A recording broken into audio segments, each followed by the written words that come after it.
आपका स्वागत है एक नई कहानी के साथ। हर मनुष्य का जन्म इस धरती पर एक विशेष कारण से होता है, जिसे हम धीरे धीरे समय के साथ समझते चले जाते हैं। कई लोग अपने इस मानवीय जीवन के सत्य को समझ ही नहीं पाते, क्योंकि वे हमेशा नकारात्मक सोच ही रखते हैं।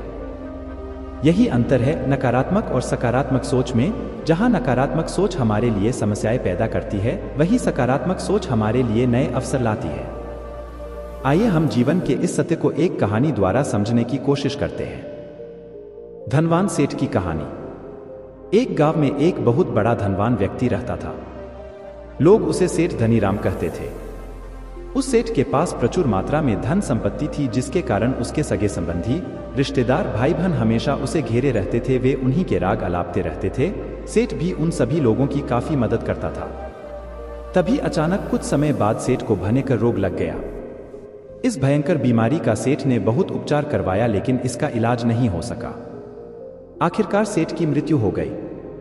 यमदूत उस सेठ को अपने साथ ले जाने के लिए आ गए। जैसे ही यमदूत सेठ को ले जाने लगे, तभी सेठ थोड़ी दूर जाकर यमदूतों से प्रार्थना करने लगे कि मुझे थोड़ा सा समय दे दो, मैं लौटकर तुरंत आता हूं। दूतों ने उसे अनुमति दे दी।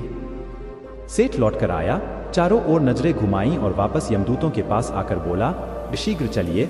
यमदूत उसे इस प्रकार अपने साथ चलने के लिए तैयार देखकर चकित रह गए और सेठ से इसका कारण पूछा। सेठ ने निराशा भरे स्वरों में कहा, मैंने हेराफेरी करके अपार धन एकत्रित किया था, लोगों को खूब खिलाया पिलाया और उनकी बहुत मदद भी की। सोचा था कि वो मेरा साथ कभी नहीं छोड़ेंगे। अब जब मैं इस दुनिया को सदा के लिए छोड़कर जा रहा हूं, तो वे सब बदल गए हैं। मेरे लिए दुखी होने के बजाय ये अभी से मेरी संपत्ति को बांटने की योजना बनाने लगे हैं। किसी को मेरे लिए जरा सा भी अफसोस नहीं है। सेठ की बात सुनकर यमदूत बोले, इस संसार में प्राणी अकेला ही आता है और अकेला ही जाता है। इंसान जो भी अच्छा या बुरा कर्म करता है, उसे इसका परिणाम स्वयं ही भुगतना पड़ता है। हर प्राणी इस सत्य को समझता तो है, पर देर से। जीवन की सीख।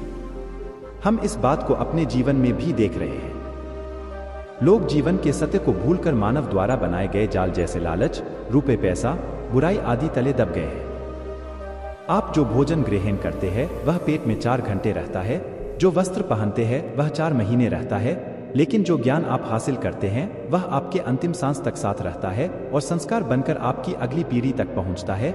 ज्ञान का बीज कभी व्यर्थ नहीं जाता। जो है जितना है सफल करते चलो, सफल करने से ही सफलता मिलती है। हर व्यक्ति को सकारात्मक तरीके से देखो, सुनो और समझो। हम जितना ज्यादा पढ़ते हैं, सुनते हैं, समझते हैं, हमें अपनी कमियों का उतना ही ज्यादा एहसास होता है और इसी कमी को दूर करके हम सफलता की मंजिल की ओर अपने कदम बढ़ाते चले जाते हैं। क्या लेकर आया था जो क्या लेकर जाएगा? कर कुछ ऐसा जाओ कि लोग तुम्हें याद रख जाएंगे। आपको बस यह करना है। 1. कोशिश करो कि गलत काम नहीं करना। 2. किसी चीज को लेकर ज्यादा लालची नहीं होना है। 3. लाइफ को एंजॉय करते चलो।